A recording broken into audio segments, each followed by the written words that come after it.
Daf Yomi, tractate Bava Batra, page 70b, top of the page with the words Sof. Ultimately, Ki Amar Le Nansu Lav Shvua Boy, Hachanami Mai Neman Mishvua. Ultimately, when the Bailey says to the depositor that the items were taken from him under circumstances beyond his control, is he not required to take an oath? How then can you assert that he is deemed credible to claim that he returned the items without taking an oath? Rav Chisda said to him,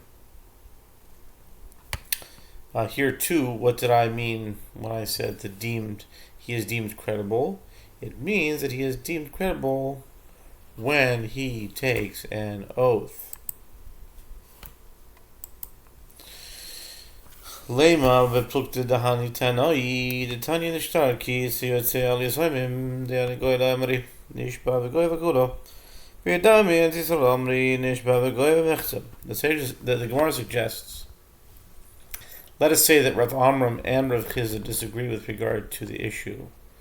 That is the subject of the dispute between these Tanaim, as a halacha is taught in a brayta with regard to a purse document, which is a document that records an arrangement whereby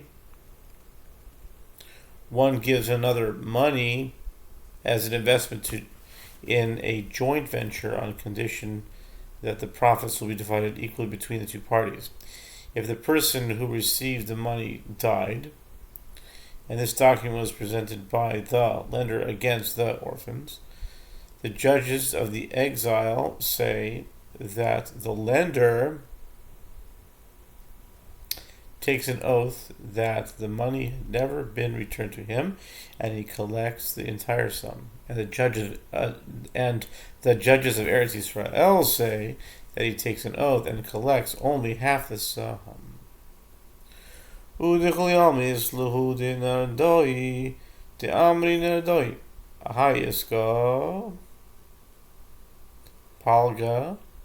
Malva, Palga Pikadon.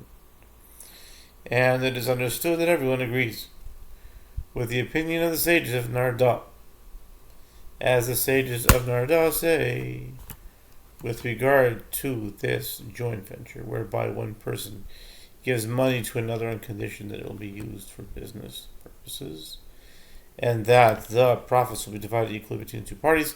Half of the invested money is considered a loan, for which the borrower is exclusively liable, and half is considered a deposit, so that if it is lost under circumstances beyond his control, the borrower is exempt from the liability to return it. My lav b'hakam niflagi, the marsar matzi amarle, shtarch midi, my boy, the marsavar lo amri. According to this assumption, everyone agrees that the claimant can recover from the orphans by means of an oath. The half of the money that is considered a loan, just as he would have been able to demand that money from their father concerning the half that is considered a deposit.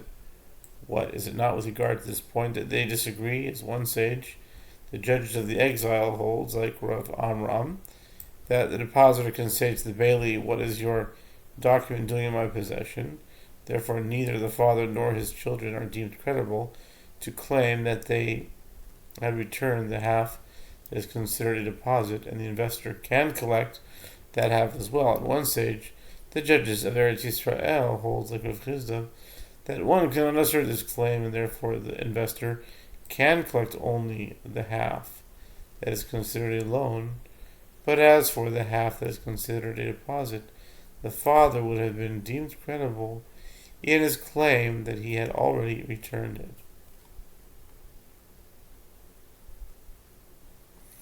Lo. Dechuli alma islahu Rav Chisda v'hacha b'hak mefligi. And this is what they're arguing about. Okay, the marsavar isa de pare meimar havi amar umar savar emar malach hamavis hu danse. The Gemara rejects his opinion. No, everyone really, meaning both judges of the exile and the judges of Eretz Yisrael agrees with the opinion of Chisda that the father can claim that he returned the money. And here they disagree about the following issue, as one sage, the judges of the exile, holds that if it is so that he had in fact repaid the money, he would have told his children that he repaid it. Since he did not tell them, it may be assumed that he never repaid the money. And one sage, the judges of Eretz Yisrael, holds that you can say that it was the angel of death that prevented him from doing so, meaning he died before he had the opportunity to give his children a detailed report concerning his financial affairs. Shalach Rav Huna bar Avinu mafkid etzlo chaveiro b'shtar yomoro exarti loch neman nishtar kis hayotzel yesoemin nishba v'goy v'kulo. Apropos, this discussion is related of Huna bar Avinu sent the following ruling: if one deposits an item with another and receives a document attesting to the deposit, and the bailey later says to him, I return the item to you, the bailey is deemed credible even if the document is still in the hands of the depositor. And with regard to a purse document attesting to a joint venture that was presented by the lender to support his claim against the borrower's orphans, the lender takes an oath that the money had never been returned to him and collects the entire sum from the orphans. Tarti Shani Hasam Isa de Pare Meimar de Havi Amar. The Gemara asks, don't these two halachot contradict each other? If the father is deemed credible when he claims that he repaid a loan, the court should present this claim on behalf of his orphans. The Gemara answers, it is different there, as if it is so that the father had in fact repaid the money, he would have told his children that he repaid it. Since he did not tell them anything about it, it may be assumed that he never repaid the money. Rava Amar, Rava says, Hilchos Nishba v'gova mechza. Rava says, with regard to the case of a purse document that was presented to support a claim against orphans, the halacha is that the claimant takes an oath that the money had never been returned to him, and then collects half of the sum recorded in the document in accordance with the judges of Eretz Yisrael. The Gemara relates that two generations later, Amar Marzutra Hilchas Kedayani Goyla, Amar Le Ravina, Le Marzutra, Ahad Amar Rava, Nishba V'goy Mechza, Amar Le Anan Didani Goyla. Marzutra said the halacha is in accordance with the opinion of the judges of the exile. Ravina said to Marzutra, didn't Rava say that the claimant takes an oath and collects half of the sum?